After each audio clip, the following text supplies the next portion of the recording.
Yo, Tripolar Bear, it's gonna be a new league. I'm excited. I'm getting ready to start farming because that's what I love to do, right? I love to get into maps. So let's talk about some mapping strategies to make money early on into the league.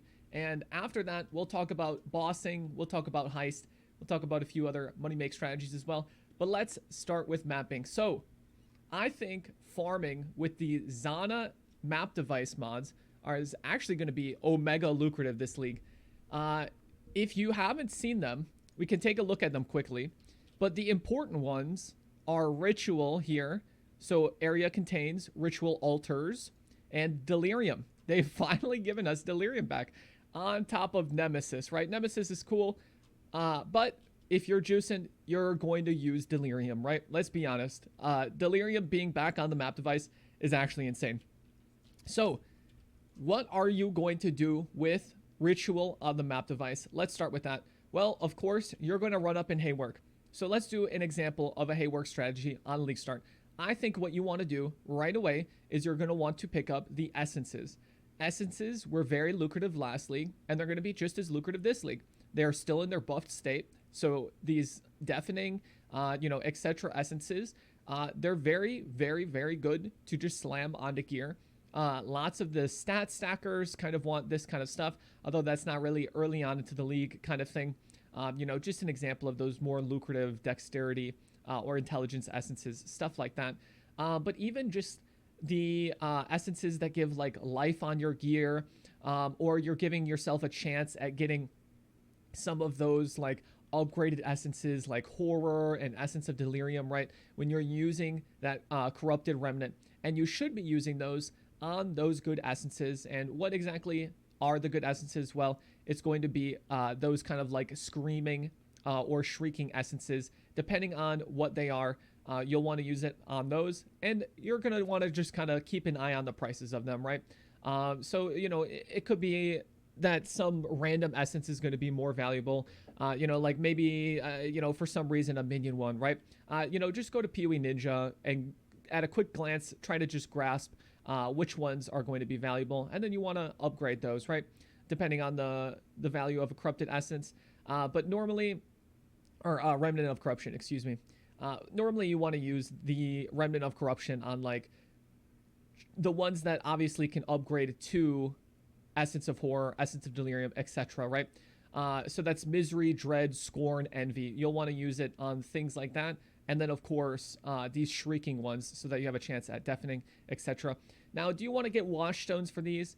I'm not sure. It would be up to you if you want to invest into watchstones for essences, because in my mind, when you're doing this strategy, you do essence to get early money, and then you're going to hop over to ritual. And this is where you can actually make huge, huge money, right? This is going to be, without essence on the map device, you get an essence in the area. Maybe you get an extra essence. There's some stuff here, right? It's kind of just like a little bit of money to get you going in the league. Maybe you even want to do the harvest, right? And you give yourself some extra reforges when you have more chance at harvest, right? You're gonna get better crafting outcomes. So maybe you get a really cool thing, right? Maybe a T4 plant. Without essence on the map device, it's not too crazy anymore, but it could be good money until you get to ritual. And ritual is on the map device, and you do want to get watchstones for this. Ritual is wild, right? Ritual is giving you the chance at getting those huge bases like a Blizzard Crown or the what is it, Archimedion? It's something like that helmet that gives you exposure and whatnot. Stuff like that at a high item level is very valuable. So this is like a very difficult strategy, right? You'd be doing these at like T17, right? You have to get the watchstones that add plus to the area, and then you're going to want to get ritual watchstones as well. But this could be very lucrative on top of ritual already being lucrative as well, right? Ritual is very, very good when you're juicing it super, super hard. And now you can get ritual on your map device, and you don't have to sit there and buy a bunch of blood vessels and whatnot, which makes it much easier to do, and it makes it a lot better in my mind. Although, without the blood vessels, they won't be as juicy. You won't get as much. It does very much leave you open to do these much earlier into the league instead of having to wait for so many vessels to be filled and so many to be listed. So that is a really, really nice one. Mainly for base farming, but also obviously you can get mirrors, right? Obviously, all right. The mirrors of Glandra, we've seen it. All right, cute dog, you MFer, you magic finder, we've seen that, okay? We know how crazy a ritual can be. So you're always setting yourself up for something nice like that. Another really good one, the classic, going down to New Vastir, right? Get the watch stones that give chance for Legion encounters to be Marikath, chance for Legion encounters to be Templar, and you're going to go and you're going to do Legion in New Vastir. Just find the best open layout map. I'm not exactly sure what maps are going to be in New Vastir. They did a little Atlas shuffle. I don't know, where everything's going to be and whatnot. But New Vastir, it's where you want to be if you want to farm Legion. And Legion is pretty fun, right? So you want to do it here because you're getting double splinters, right? Timeless splinters have a 1% chance to drop as an emblem. Pretty much over the long run, that just means you're getting twice as many splinters from this area. You have extra chance for Legion encounters, and each Legion creates a Warhorde, which is very nice, as those Warhordes are just like a big chest of loot. And you get extra bonus, right? This makes it easier to do Legion in this area in League Start with the 50 extra duration there, and they're also taking 50% increased damage in stasis, making it much easier to pop them all up. This is going to be a very, very good one, as those emblems are omega expensive because of all the 5-way farmers. I remember being a 5-way farmer last league on Burning Arrow, and dude, I can tell you, man, I was willing to pay so much money to get a random Templar, a random Marikath emblem. And if you have a lot of these, dude, you get to mark that up, right? These 5-way farmers are ruthless, all right? That is going to be a very, very, very good one. All right, but now let's get into Delirium, right? Delirium is going to cost 16C on the map device. Where are you going to run it? You could run it in Glenok. There's some beyond stuff here. You get sergeants, you get some generals, and then there's some beyond stuff here. That's pretty cool. There's architects here, which is pretty cool too, right? I think a really great place, especially early league, is going to be running them, though, in Lex Ajoris. Lex Ajoris gives you an extra 10% chance for Alva missions, helping you have a ton of Alva missions while you're doing this Delirium strategy. You get time dilation, so Alva monsters in those incursions are always magic, which is wild, right? Having these monsters always be magic means that Alva little loot explosion and all that, when that pops, that's huge. You get way more stuff out of there, especially in this Delirium encounter. Way more splinters from this, which is very, very nice. And, of course, the Delirium areas here. 15 chance to drop clusters times 3. These monsters have a 45% increased chance to drop cluster jewels. That's really good, right? Cluster jewels early on are extremely lucrative, and you very much want to be getting these cluster jewels. These Delirium bosses, this is cool, right? You get double the bosses you normally would. They drop double the splinters. Okay, maybe an extra 10 splinters or whatever. And then they have double the chance, well, 100% increase, excuse me. It could not necessarily be double, whatever. Math and all that, right? Increase more, whatever. Delirium bosses have a 100% increased chance to drop unique clusters. That means more of those Hollow Palm, unique clusters, all of that stuff, right? Everybody wants to do Hollow Palm. Hollow Palm is really good. It's fun and it's good. And also, it's going to be very lucrative to get these that early into the league. And my favorite here is Delirium encounters have a 10% chance to generate 3 additional rewards, right? Every time you do 10 maps in this area, you get an extra 3 rewards. That's pretty cool. And those rewards are going to be filling the tiles alongside all your other rewards, right? So you start the Delirium with an extra 3 tiles worth of things that you can fill. Now, could it be scarabs? Yeah, that would be really good. Also, could it be labyrinth rewards? Yeah, then it would be so good. Whatever. All right, that's cool. And then every 20 maps that you get a map that has layers of Delirium, right? So you get a free, 20 to generally 80% Delirium map. That's really good. Mainly, I'd be doing it for the clusters and for the Alva missions that you get and the magic monsters you get. You can... Oh, by the way, they left it in the game. Nemesis monsters drop 3 additional currency items. They left that in the game. So you're probably going to be wanting to do Awakened Sextant, re-rolling if you're doing this kind of Delirium farming, because Nemesis monsters dropping 3 additional basic currency items is actually wild. You're going to have to roll that on each map that you do, but that's okay if you roll your maps in bulk, right? Put 20, 30, 50 maps in your stash tab, Control F, Nemesis, and then you just roll all of your maps, whether it's with binding scours or with, you know, elk scours or chaos, depending on how annoyed you get at re-rolling maps, right? This is the other Delirium area, right? If we're adding mirrors, you know, this is kind of useless, right? Plus 10% chance to contain a mirror of Delirium. You can't have two, so if we're doing it on the map device, this is useless. Delirium increases faster with distance from the mirror. This would be really good if your build is literally so fast that you're outpacing the Delirium mirror. This is probably not going to happen in League Start. And the fog dissipates slower, and you get an extra 10 seconds. So, you know, this could be nice if you're struggling to do the Delirium or whatever. And then these, you know, you get an extra 15% splinters. This is very bland to me. Also, you know, you have Abyss stuff, and the Abyss stuff's pretty cool.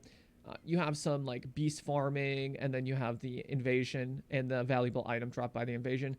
I really do think this area is going to be very, very lucrative for Delirium. Just like literally just because of the Alva magic monsters and the extra cluster stuff. You know, it's just like, it's all good, right? It's all good. Everything here is so nice, and then everything here is so bad, right? The only other viable spot I could think of, I mean, they said they're nerfing the powerful Harbinger boss. You know, maybe they don't nerf it too much, and it's still really good to do Nemesis 3 here or something like that. But, you know, more likely than not, they're probably just going to remove it. And then it's like, you know, you could do it here with extra Beyond monsters or something like that. That wouldn't be, you know, too bad at all. So we've got Delirium. We hit the ritual reward kind of strategy. Let's go on and talk about Heist. Heist isn't on the map device anymore, so it's going to be much less plentiful to the total player base, right? There's going to be a lot less contracts out there, a lot less grand heists, and that's where you can come in. You can do Heist, whether you want to like farm maps in this area to get extra smuggler caches, you know, markers and chance for blueprints and fully revealed blueprints, you know, stuff like that. Or you could just buy the contracts and buy the grand heist, and you could do a cute little heist shuffle there. Why you would do Heist this early in the league is because early alt quality gems and some replica uniques are going to be insane money, right? Replica gems are really, really powerful on very good builds. So there's a lot of people, these juicers, right? These dudes who are playing 18 hours a day on League Start, they are going to be willing to pay a couple exalts for some of these alt qualities if you get one of the really good ones. And stuff like that is really, really lucrative, right? You're going to get random alt qualities. You price check it. You know, maybe it's just like 30C. Maybe it's an exalt. Maybe it's more, right? That's good stuff. Replica uniques. You can always look into replica ferals, or you can get like replica conquerors efficiency, which is going to be very valuable this league. Replica conquerors efficiency, if you don't know, is going to... Here, let me bring it up quick. It gives you -9 mana cost on all of your skills, right? Non-channeling skills have -9. You get 5 rage on it too. So any of those rage berserkers or whatever are going to want this as well. And then you get a little skill effect duration, right? With all the mana changes, there's a lot of people who are going to want their non-channeling skills to have -9 from a jewel, right? Normally you get -7 on 2 rings and an amulet. The only other very, very easy spot to get another minus is going to be from a jewel socket, right? It's like 2 points and you get -9. That's really, really good. And a lot of people are going to want something like that. And so stuff like Heist, you know, I get it. It's boring, all right? I'm not telling you that you have to do it. I'm just saying it's going to be good if you do want to. On top of all of the rewards you already get, the stacked decks, the currency, you know, the chance at exalts from your trinkets, and etc. And another big source of money, of course, is going to be unlocking your middle atlas, getting your Shaper Guardian maps to drop, and doing the Shaper Guardian shuffle, right? And I'm talking about bossing, okay? Maven is huge early on. And I think a lot of people are very much going to want Verity's Veil. This gives you hexproof with a magic ring equipped. And that sounds really bad, but being hexproof this league is going to be very valuable. You get to ignore the map mods where warding can't help you anymore, and you get to ignore curses you get even without having the curse on the map, right? There are monsters that will still curse you. You get to ignore those. Freezing Pulse, Ice Spear Totem, people want to use this helmet. This is very valuable early on. Alongside, of course, Maven Orbs, On's Anguish, people want to use that, right? Brutal charges, giving you triple damage. That is very, very, very valuable. And so doing Maven and doing Maven Orbs, all of that stuff, or doing Maven the boss early on is very lucrative. And I think doing the Shaper Guardians early on is going to be very lucrative as well, right? You're getting Shaper fragments, so people can run Shaper. People are still going to want Dying Sun. The extra projectiles are still really good, right? There's a lot of other nice stuff from Shaper early on that kind of falls off really quick. But if you're doing these early on, the fragments are going to sell. And you're going to get even more fragments when you use Guardian's Aid, right? Shaper and Elder Guardians are healed, and they're joined by an ally, and that ally has a chance to drop another fragment, right? That's crazy, dude. You're doing Minotaur, and Chimera shows up in your Minotaur map, and now you get Minotaur and Chimera fragments. That's wild. You do this, and then you do the Shaper Guardian Invitation. You get even more fragments. Now you're also getting random chromium, platinum, titanium watchstones that you can sell to other people, right? For example, you could get like a Lexajoris one that has, a chance for extra clusters or something like that, right? That could be very lucrative early on, or even just the base itself to roll on. This Shaper Guardian shuffle is super, super good money. And this is a kind of shuffle that's good past league start as well. I know Tie Killer, shout out to the boy, or the man, excuse me. Tie Killer did this last league for a mirror. He just did this for like a couple of days. He just logged on, grinded it out. He did these, right? He did a lot of stuff, just grinding this out, right? It's very, very good. Because no matter what, Shaper fragments are going to be very valuable. Why? Is Shaper very valuable? Kind of, right? The drops are good early on, but they kind of fall off, right? So why? Why is Shaper good? Because he gives an Uber Elder fragment. That's why Shaper's really good, and because he takes time to do. So you could even do your Shaper now. That's probably, not the best use of your time. It would be probably better to just keep doing the Shaper Guardian Shuffle instead of doing Shaper and then selling the Uber Elder fragment on top of whatever drops. But it's something to keep in mind. And it's something that you could do to change up the pace of your gameplay instead of just doing Shaper Guardians for 18 hours a day for 5 days and then getting burnt out, right? You could mix a little bit of something in there. I don't know, dude. All right, but it's for the Uber Elder fragments. That's why that's so, so good. Also, alongside with bossing, you could carry people, right? There are a lot of people that would pay 1 Exalt for you to carry their Shaper Guardian Invitation, their Elder Guardian Invitation, right? All of these Uncharted Realm things are very lucrative to sell your service of completing them early on, because some people are focusing on farming builds, right? There are people who are going to play a build that cannot do bosses. They can barely do their conquerors, and you can come in and you can provide them with Uncharted Realm passives, which are extremely valuable. If I was a farmer, I would pay a couple exalts to get this early league, right? Because this would pay itself off so fast. A 6% chance for Elder or Shaper Guardian maps, dude, those sell for insane early on, right? All of these passives are so lucrative that if you're very specifically farming, you would want to pay someone to do this. So you could even sell your bossing services like that. And the last thing that you could do to make a bunch of money is going to be crafting.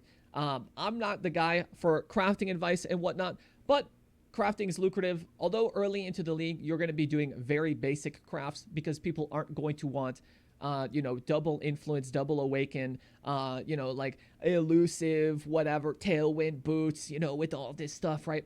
Like within the first couple days, like there's probably not too many people who are going to buy those. Maybe you get like one and you sell it to your friend or something. But crafting, of course, is very lucrative, and doing little trade flips is very lucrative. Now, I'm not saying snipe noobs or whatever. I'm saying you buy things like onslaught rings. You buy things like Conqueror's Efficiency Corrupted with reduced mana reservation, power charge rings, right? Stuff that or like mirror shards, you know, mirror cards, headhunter cards, the nurse, the doctor, the fiend, you know, things like this are very, very easy to make money on if you hold on to them. Now, do not fall into the trap where you buy these items and you are hindering your build because you did not upgrade it with that money instead. You need to get to a point with your build where it's good, right? Your build needs to be good. It needs to be solid. You've invested your money into it and you've invested wisely. And you're hitting a point where you're getting diminishing returns on further investments into your build. That is when you buy these items, right? You don't buy this stuff when you're gaming it up on a 5 link, right? You need to get yourself a 6 link so that you can farm faster and make more money in the long run. Even though you may lose an exalt or two by not buying that item early, you need to get your build to a point where you could be making that early money and you could be making it, you know, quickly, right? You don't want to be doing all of these grinds slow, right? You want to invest into your, if you're doing like the Shaper Guardian Shuffle, right? You need to make sure that you're able to do it with a little bit of quantity on there, right? Your build needs to be up to par and comfortable doing this. And it needs to not be up to chance whether or not you can do it in 6 portals, as an example. But that's just something to keep in mind. I know I fell into that trap before where it's just like, oh, dude, I got this money. I don't know. You know, build's okay. You know, my chess piece has 40 life on it and, you know, it's got 30 decks, like whatever. You know, I'm going to start, I'm going to start buying ancient orbs or whatever, right? Like, no, dude, upgrade your gear. All right. Anyway, these are my thoughts. These are early league money strats. I'll see you guys in league start. Hope you guys have fun with Ice Trap, by the way. Peace out, homies. Bye.